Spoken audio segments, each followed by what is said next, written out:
नमस्कार। आज अपने कक्षा 10 के सामाजिक अध्ययन के छठे अध्याय केंद्र सरकार, उसमें एक अध्ययन बिंदु संसद के जो दो सदन हैं, लोकसभा और राज्यसभा, इनके बारे में अपने जो है अध्ययन करेंगे। तो शुरू करते हैं आज का नया टॉपिक संसद के दोनों सदन, लोकसभा और राज्यसभा। तो सबसे पहले बात करते हैं कि संसद का जो प्रावधान है वो कौन से अनुच्छेद से कौन से अनुच्छेद के अंतर्गत आता है। तो याद रखेंगे भारतीय संविधान के अनुच्छेद 79 अर्थात अनुच्छेद 79 से लेकर 123 तक जो है संसद का जो है एक प्रकार से वर्णन दिया गया है। इसमें अनुच्छेद जो 79 है, 79 जो है वो व्यवस्थापिका की बात को जो है स्वीकार करता है। व्यवस्थापिका का प्रावधान इसमें जो है किया गया है। अब व्यवस्थापिका का मतलब क्या है? तो इसका मतलब ये है कि देश की जो महापंचायत, देश की जो एक प्रकार से कानून बनाने की जो सर्वोच्च संस्था है, उसको जो है व्यवस्थापिका, विधायिका या फिर एक प्रकार से संसद, इंग्लिश में बोलें तो पार्लियामेंट के नाम से जाना जाता है, और उसका गठन की बात जो है वो 79 में की गई है। इसके अलावा इसमें दो जो है एक प्रकार से इसके सदन हैं। इसमें पहला जो सदन है जो उच्च सदन कहलाता है, जिसका नाम है राज्यसभा। इसका जो है अनुच्छेद 80 में जो है इसका वर्णन दिया गया है भारतीय संविधान में। उसके अलावा दूसरा जो अनुच्छेद है अनुच्छेद 81, इसके अंतर्गत लोकसभा का जो है प्रावधान है वो किया गया है। तो अनुच्छेद 80 के तहत राज्यसभा और 81 के तहत जो है लोकसभा का गठन किया गया है। तो पहले जो बड़ी संस्था है, यानी जो एक प्रकार से उच्च सदन है राज्यसभा, उसी के बारे में चर्चा करते हैं। तो अनुच्छेद 80 में जो है एक प्रकार से राज्यसभा की जो बात दी गई है उसके बारे में अपने अध्ययन करते हैं। तो इसके कुछ एक नाम हैं जो काफ़ी महत्वपूर्ण हो जाते हैं और पेपर में डायरेक्ट पूछे जाते हैं। उन्हीं नामों के बारे में अपने चर्चा करते हैं कि क्या क्या नाम से इसको और अन्य नाम से पुकारा जा सकता है।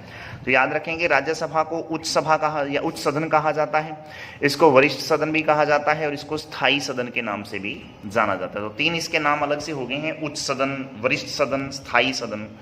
इनको इसलिए क्यों कहा जाता है तो ये थोड़ा सा ध्यान रखना है। उच्च सदन इसलिए कहा जाता है क्योंकि इसके सदस्यों की जो न्यूनतम आयु योग्यता है वो 30 वर्ष मानी जाती है, और राज्य जो लोकसभा है उसके जो सदस्यों की जो आयु सीमा है वो 25 वर्ष से शुरू हो जाती है, न्यूनतम आयु सीमा, और इनकी आयु सीमा जो है 30 वर्ष है। इसलिए जो है बड़े लोगों का सदस्य है, सदन है, तो इसलिए उच्च सदन हो गया।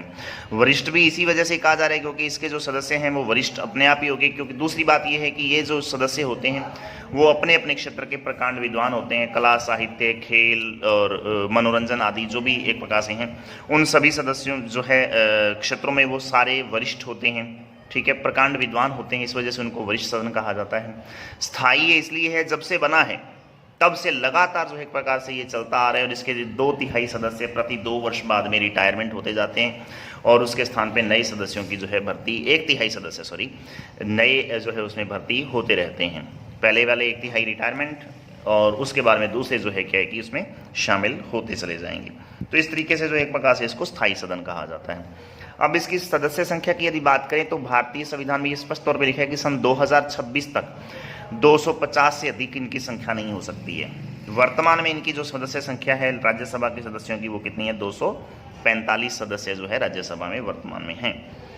राज्यों के एमएलए द्वारा जो है ये जो निर्वाचित सदस्य हैं उनकी संख्या 233 होती है। यानी इन 245 में से 233 सदस्य तो वो हैं जो राज्यों के एमएलए द्वारा जो है प्रत्यक्ष रूप से निर्वाचित होते हैं, जो 233 संख्या में हैं। बाकी बचे हुए जो 12 सदस्य हैं उनको राष्ट्रपति द्वारा मनोनीत किया जाता है। अब मनोनयन करना और चयन करना यानी चुनाव करना फर्क होता है। चुनाव का मतलब जनता द्वारा या तो चुनाव होगा या फिर जनता द्वारा चुने हुए प्रतिनिधियों द्वारा चुनाव होता है, जिसको अप्रत्यक्ष चुनाव बोल देते हैं। तो उसमें तो डायरेक्ट निर्वाचन होता है, एक प्रकार से जो जीतेगा वो एक प्रकार से उसमें सीट पे जो है एक प्रकार से हकदार होगा। लेकिन मनोनयन का मतलब यहाँ पर ये है कि राष्ट्रपति किसी व्यक्ति को पसंद करता है कि ये व्यक्ति जो है राज्यसभा का सदस्य बनने के लायक है, तो उस व्यक्ति को राज्यपाल जो है एक प्रकार से यूँ मान लो कि पीठ थपथपा के उसको जो एक प्रकार से उसको मनोनीत कर देता है और बाद में उसको शपथ दिलवाता है। तो राष्ट्रपति द्वारा जो है इनका मनोनयन होता है। इन 12 सदस्यों का ये कौन होते हैं? जो कला, साहित्य, विज्ञान, समाज सेवा, खेल, मनोरंजन आदि जो है के प्रतिष्ठित सदस्य जो होते हैं उनका मनोनयन जो है एक प्रकार से राष्ट्रपति द्वारा किया जाता है।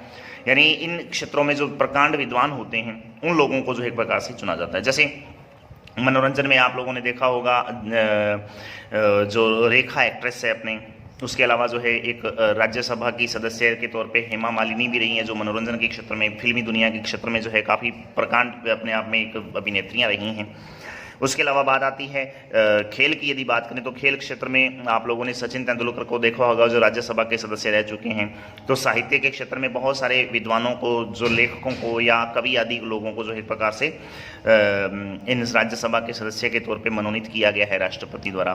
तो 12 सदस्य ऐसे होंगे जो इन जो है क्षेत्रों से प्रतिष्ठित जो एक प्रकार से जो सदस्य होते हैं उनको मनोनीत किया जाता है। उसके बाद में लिखा है अनुच्छेद 80 के तहत राष्ट्रपति इन लोगों को मनोनीत करता है। 80 नंबर अनुच्छेद में ही जो है ये सारी बातें चल रही हैं वर्तमान में जो अपने पढ़ रहे हैं। उसके बारे में बात आती है इनके सदस्यों के निर्वाचन की जो बात कैसे है, कैसे इनका निर्वाचन होता है। तो याद रखेंगे राज्यसभा के जो सदस्यों का जो निर्वाचन है वो राज्य के निर्वाचित एमएलए द्वारा एकल संक्रमणीय आनुपातिक प्रतिनिधित्व प्रणाली के द्वारा अप्रत्यक्ष रूप से इनका चुनाव होता है। जिस तरीके से राष्ट्रपति का चुनाव होता है, ठीक वही प्रक्रिया जो एक प्रकार से लगभग सी ये जो है एक प्रकार से अपनाई जाती है। एमएलए जो राज्यों के हैं उन्हीं राज्यों के एमएलए द्वारा, मान लो राजस्थान में जो 10 राज्यसभा सीटें हैं तो उनमें से मान लो किसी एक सदस्य का चुनाव करना है, एक सीट का चुनाव करना है, तो जो है क्या होगा, राजस्थान के सारे एमएलए जो निर्वाचित हैं 200 हैं, तो 200 निर्वाचित एमएलए जो है एक प्रकार से एकल संक्रमणीय आनुपातिक प्रतिनिधित्व प्रणाली द्वारा अप्रत्यक्ष रूप से जो है, अर्थात जनता इसमें डायरेक्ट भाग नहीं लेती, जनता द्वारा चुने हुए प्रतिनिधि भाग लेते हैं, इसलिए अप्रत्यक्ष चुनाव हो गया। तो अप्रत्यक्ष रूप से जो है इसका चुनाव करते हैं। फिर बात आती है राज्यसभा का एक एमपी जो है, यानी राज्यसभा का जो एक मेंबर ऑफ पार्लियामेंट जो कहलाएगा, वो एक राज्य के 10 लाख लोगों का प्रतिनिधित्व करता है। यानी एक एमएलए यदि अपना वोट देता है तो इसका मतलब उसके पीछे 10 लाख लोगों ने अपना जो है मतदान कर दिया है। उसके बारे में बात आती है कि राज्यसभा की जो सीटें हैं वो किस तरीके से निर्धारित की जाती हैं, तो और कौन कौन से राज्य में कहाँ कितनी कितनी सीटें हैं। तो अपने को 2-3 राज्यों की जो है सीटों के बारे में थोड़ा सा ध्यान रखना है। राज्यसभा की जो सर्वाधिक सीटें हैं वो यूपी में हैं, अर्थात उत्तर प्रदेश में 31 सीटें। इसके अलावा महाराष्ट्र में है 19 सीटें। और राजस्थान के लिए बात करें तो राजस्थान में 10 जो है राज्यसभा की सीटें हैं जो निर्वाचन के लिए होती हैं। तो 10 सीटें राजस्थान में हैं वर्तमान में, ये ध्यान रखेंगे। बात आती है इनके कार्यकाल की, तो इनका कार्यकाल 6 वर्ष होता है, स्थायी कार्यकाल होता है इनको। ये अपना त्यागपत्र जरूर दे सकते हैं, इनको पद से हटाया भी जा सकता है अविश्वास प्रस्ताव द्वारा, लेकिन अमूमन इनका कार्यकाल जो है 6 वर्ष होता है। लेकिन 6 वर्ष कार्यकाल तो इनका है, इसके अलावा जो है 6 वर्ष बाद में क्या होगा, उस व्यक्ति का रिटायरमेंट होगा।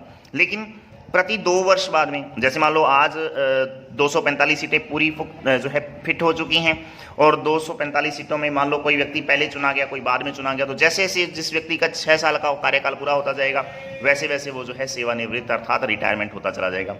प्रति 2 वर्ष पश्चात जो है 1/3 सदस्य जो है वो सेवानिवृत्त हो जाते हैं, मतलब रिटायरमेंट हो जाते हैं 1/3 सदस्य, और उनके स्थान पर नए सदस्यों का निर्वाचन हो जाता है।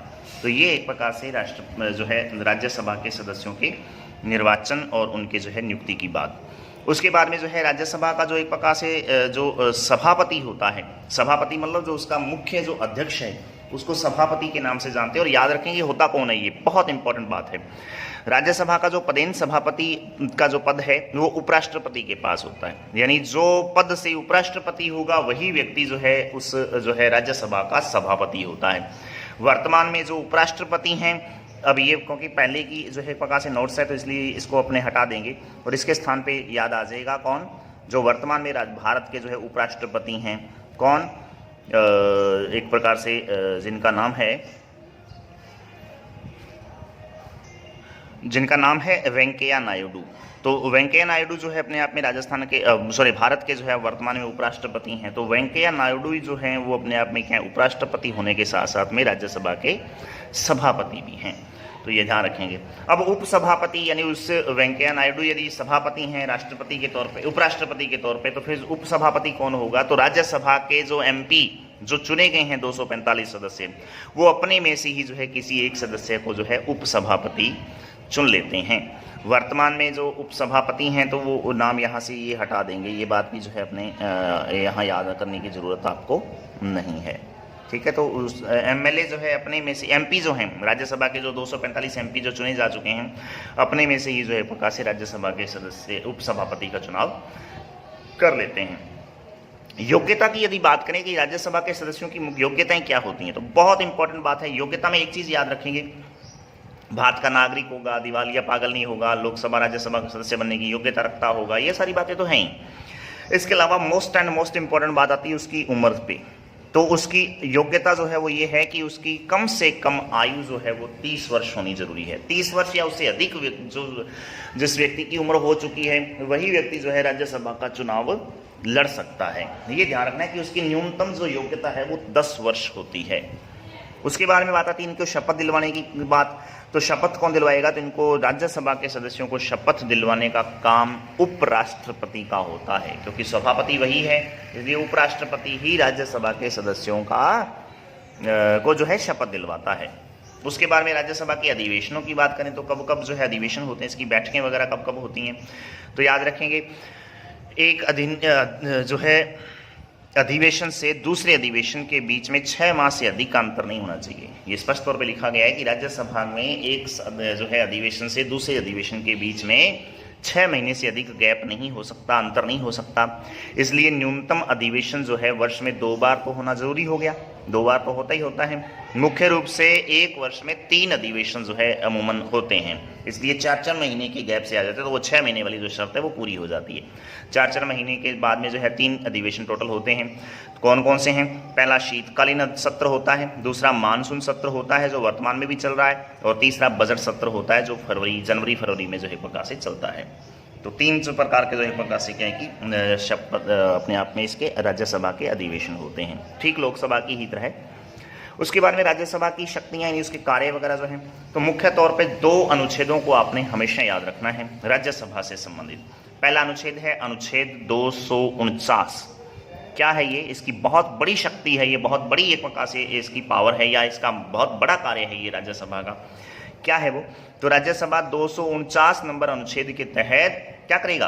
राज्यसभा राज्य सूची के किसी भी विषय को राष्ट्रीय महत्व का घोषित कर सकती है। इसका मतलब ये है क्योंकि राज्यों का प्रतिनिधित्व करने वाली केंद्र में संस्था कौन है?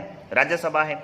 और राज्यसभा द्वारा क्या किया जाएगा? राज्य सूची के विषय, कौन से विषय? राज्य सूची के वर्तमान में जो 61 विषय हैं, इन 61 विषयों के अंतर्गत जो है बहुत सारी ऐसी चीजें आती हैं जो जिनमें राज्य सरकार कानून बनाती है। तो राज्य सरकार द्वारा बनाए जाने वाले राज्य सूची के जो किसी भी विषय पर जो कानून हैं, उन विषयों को राष्ट्रीय महत्व का घोषित किया जा सकता है। राज्यसभा द्वारा किया जा सकता है, पक्का ही कर देगी नहीं होता, लेकिन किया जा सकता है, ये जो है ध्यान रखेंगे। ये अनुच्छेद 249 के तहत राज्यसभा का बहुत ही महत्वपूर्ण कार्य है। ऐसे 4 जो है कार्य, पहले 65 कार्य जो है एक प्रकार से, या 65 विषय हुआ करते थे राज्य सूची के अंतर्गत, अब वो 61 हो चुके हैं। तो 4 विषयों को जो है राष्ट्रीय महत्व का घोषित कर चुकी है राज्यसभा, ये ध्यान रखेंगे। उसके बारे में बात आती है अनुच्छेद 312, तो ये भी काफी महत्वपूर्ण है। अनुच्छेद 312 के तहत क्या है? राज्यसभा अखिल भारतीय सेवाओं की स्थापना कर सकती है। अखिल भारतीय सेवाएं कौन कौन सी हैं? जिसका एक उदाहरण अपने दे सकते हैं, अखिल भारतीय वन सेवा जो है, तो अखिल भारतीय वन सेवा है। IPS ऑफिसर्स की जो एक प्रकार से जो भर्तियां होती हैं, उनको जो है राज्यसभा जो है अखिल भारतीय सेवा के अंतर्गत जो है उनकी स्थापना कर सकती है। अनुच्छेद 312 के तहत एक बहुत महत्वपूर्ण जो है बात है ये। तो इस तरीके से राज्यसभा के जो है ये कुछ खास जो पॉइंट्स जो थे वो अपने पढ़ लिए हैं। आप अच्छी तरह से इसको जो है याद कर लेंगे। तो कक्षा 10 के जो है सामाजिक अध्ययन के पाठ 6 केंद्र सरकार के अंतर्गत भी ये बहुत महत्वपूर्ण जो है टॉपिक है। और इसके अलावा जो है 12th पॉलिटिकल साइंस के बच्चों के लिए तो ये मोस्ट इम्पॉर्टेंट बातें हैं जो अभी आप लोगों ने इस जो है वीडियो में देखी हैं। तो अच्छी तरह से इनको याद करें। इनके प्रश्न उत्तर जो है आपको अभी जो है इसमें बता दिए जाएंगे अलग से। तो आप इन प्रश्नों को और इस पूरी वीडियो को जो है अच्छी तरह से जो है देखें, समझें। समझ न आए तो जो है मेरे जो है सीधे डायरेक्ट फ़ोन पे जो है आप अपनी जो है बातें कर सकते हैं। 8890109313 ये मेरा नंबर है। आप इस नंबर पे किसी भी प्रकार का कोई डाउट होता है तो अवश्य पूछें। आज के लिए इतना ही। धन्यवाद। जय हिंद, जय भारत।